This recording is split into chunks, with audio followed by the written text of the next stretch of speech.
Hello everyone and welcome to today's session. This is Swati Khetrapal from Silver Oak School and today I'm going to tell you about some of the key proposals of new National Education Policy 2020.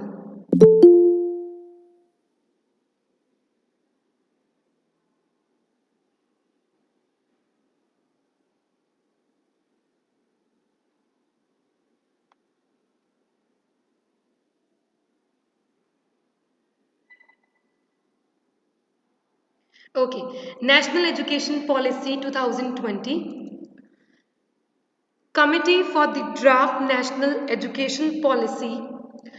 The draft of new national education policy has been recently submitted by the committee led by the chairman Dr. Kasturi Rangan on education policy.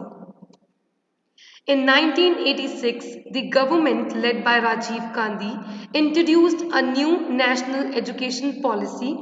The main focus of 1986 policy was regarding access and equity of education.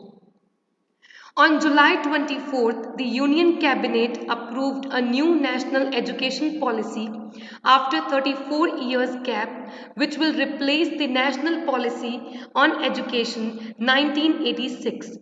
It is an exclusive framework focusing on the elementary level of education to higher education in the country. National policy on education got further modified in 1992. The main focus of 1986 policy was regarding access and equity of education.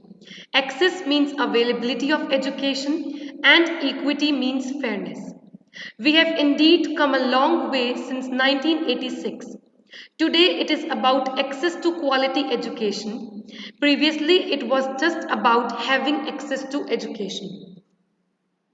Purpose of National Education Policy to design a vision and framework for both school education and higher education in India.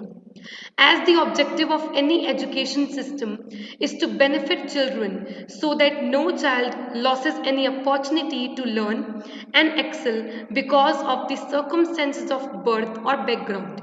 Therefore, National Education Policy 2020 has a target of 100% gross enrollment ratio in school education by 2030.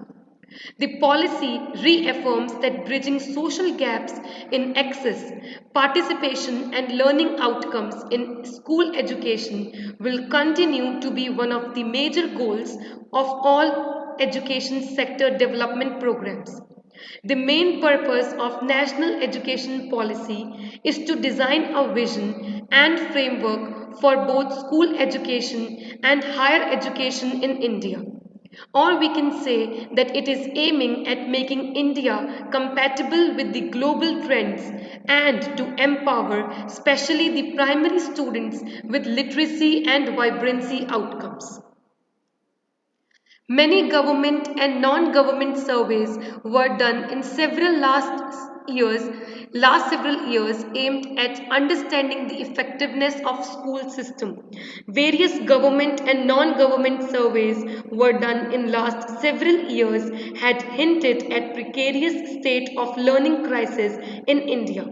However, the true picture emerged after a National Achievement Survey (NAAS) was undertaken by National Council of Educational Research and Training, which was ably supported by the Union Ministry of Education. The survey was aimed at understanding how effectively the school system is working in the country based on student learning. It was by far the largest assessment survey conducted in the country and is also one of the largest conducted in the world.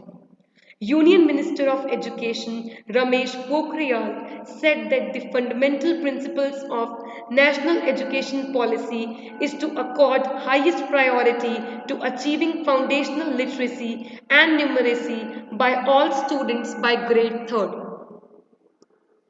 Policy overview key points.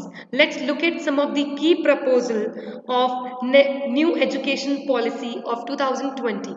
The first and foremost is that the Ministry of Human Resource Development will be renamed and Ministry of Education will be renamed to Ministry of Education. Well, that's a welcoming move. Some other highlights are: first, school education; second, higher education; third, teacher education; fourth, professional education; fifth, vocational education; sixth, National Research Foundation; seventh, technology in education; eighth, adult education; ninth, promotion of Indian language; 10th, financing education; and 11th, Rashtriya Shiksha Ayog. First, school education. The policy emphasizes the criticality of the early years and aims to ensure the quality early childhood care and education for all children between 3 to 6 years by 2025, with significantly increased investment and new initiatives.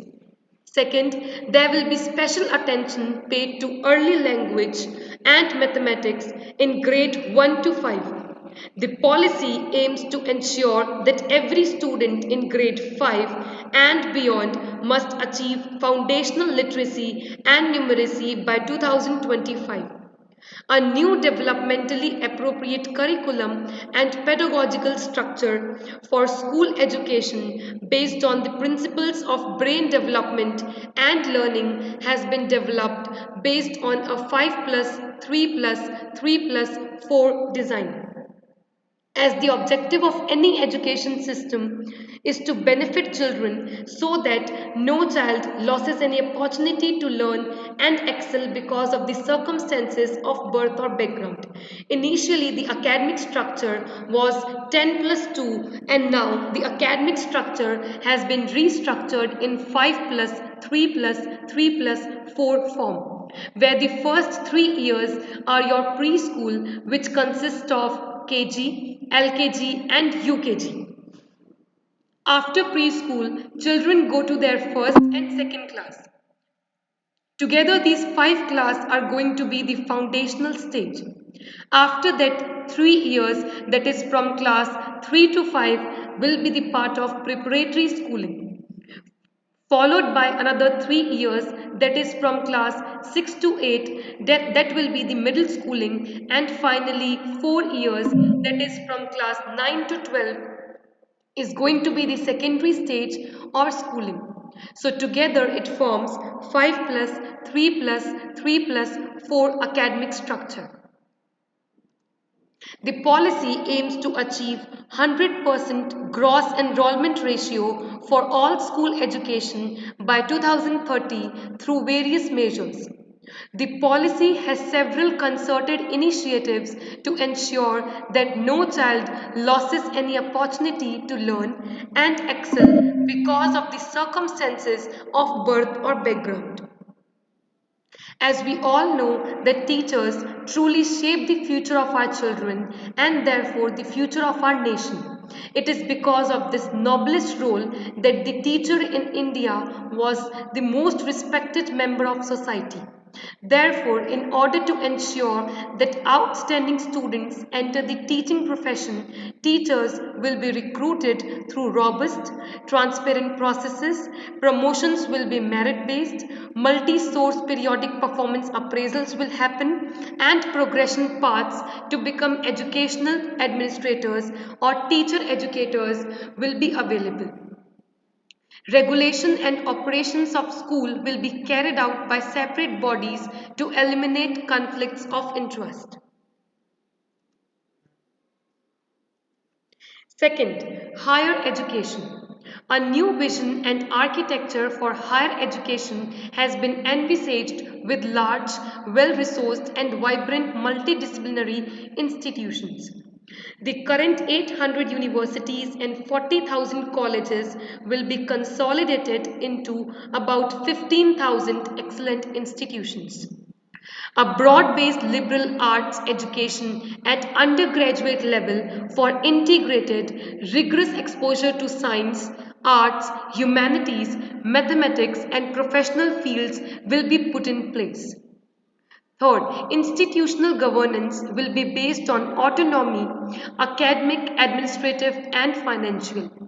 Each higher education institution will be governed by an independent board. Regulation will be light but tight to ensure the financial probity and public spiritedness. Standard setting, funding, and regulation will be conducted by independent bodies to eliminate conflicts of interest. In other words, entry into quality higher education can open a vast array of possibilities that can lift both individuals as well as communities out of the cycle of disadvantage. For this reason, making quality higher education opportunities available to all individuals must be among the highest priorities. Third, teacher education. Teacher preparation programs will be rigorous and will take place in vibrant, multidisciplinary, and higher education institutions. The 4-year integrated, state specific, subject specific Bachelor of Education offered at multidisciplinary institutions would be the predominant way of becoming a teacher. Substandard and dysfunctional teacher education institutes will be shut down. Teaching is an ethically and intellectually demanding profession. New teachers and rigorous preparations need rigorous preparations, and practicing teachers need continuous profession development and academic and professional support. The 4-year BEd degree will be on par with other undergraduate degree, and students with a 4-year BEd will be eligible to take up a master's degree program. Fourth, professional education. Preparation of professionals must involve an education in the ethnic and importance of public purpose, an education in the discipline, and an education for practice. It must centrally involve critical and interdisciplinary thinking, discussion, debate, research, and innovation. For this to be achieved, professional education should not take place in isolation of one's specialty. Therefore, all professional education will be an integral part of higher education system. Stand-alone technical universities, health science universities, legal and agricultural universities or institutions in these or other fields will be discontinued. Fifth, vocational education. This will be an integral part of all education. This policy aims to provide access to vocational education to at least 50% of all learners by 2025. This policy sets a goal of achieving skill development among at least 50% of learners through the school and higher education system by 2025 in order to realize the full potential of India's demographic dividend. Vocational education to start from class 6 with internships and students to learn coding from grade 6 onwards. Sixth, National Research Foundation. A new entity will be set up to catalyze and expand research and innovation across the country. National Research Foundation will be set up through the Act of Parliament as an autonomous body of the Government of India. It will be given annual grant of rupees 20,000 crores. This will be increased progressively over the next decade as the country's capacity for quality research is developed. Seventh, technology in education. This policy aims at appropriately integrating technology into all levels of education to improve classroom processes, support teacher professional development, enhance educational access for disadvantaged groups, and streamline educational planning, administration, and management. Eighth, adult education. This policy aims to achieve 100% youth and adult literacy by 2030. The opportunity to attain foundational literacy, obtain an education, and pursue a livelihood must be viewed on basic rights of every citizen.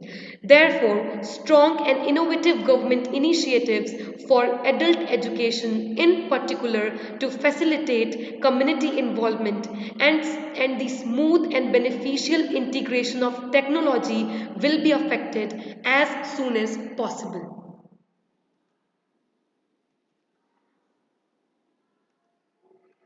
Next, promotion of Indian language. The policy will ensure the preservation, growth, and vibrancy of all Indian languages.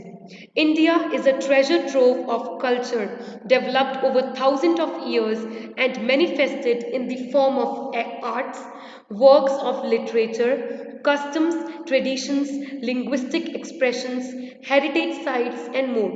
The promotion of Indian arts and culture is important not only for the nation but also for the individual. Therefore, a number of initiatives to foster languages, arts, and culture in school children have been taken, which include a greater emphasis on music, arts, and crafts throughout all levels of school, teaching up to at least grade 5 to be in mother tongue and regional language, or in other words, no language will be imposed on any student. 10th, financing education. There will be substantial public investment to expand and vitalize public education. Financial support will be provided to various critical elements and components of education, such as ensuring universal access, learning access, matters of student safety and well being, teacher development, etc. 11th, Rashtriya Shiksha Ayog. Rashtriya Shiksha Ayog or National Education Commission will be formed headed by the Prime Minister. This will be the custodian of vision of education in India. Rashtriya Shiksha Ayog or National Education Commission will be constituted as an apex body chaired by the Prime Minister, which will work closely with every state to ensure the coordination. So, these are some of the key changes of new National Education Policy 2020. The National Education Policy is designed to ease the burden of classroom training and examination on students, which will play an important role in creating the future of our country. Its success, however, lies in the uniform and transparent implementations at all levels with an equitable distribution of resources. This mammoth task can be realized only when there is 100% cooperation and collaboration between the central, state government and Ministry of Education. The ministry feels that increase in government funding of education to 6% of GDP will be sufficient. Currently, India spends 3% of GDP on education.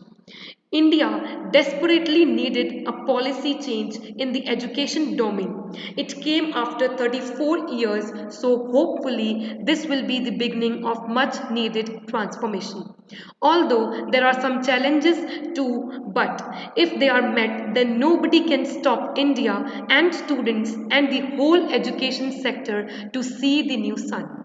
So that's it, and that's all about the new education policy.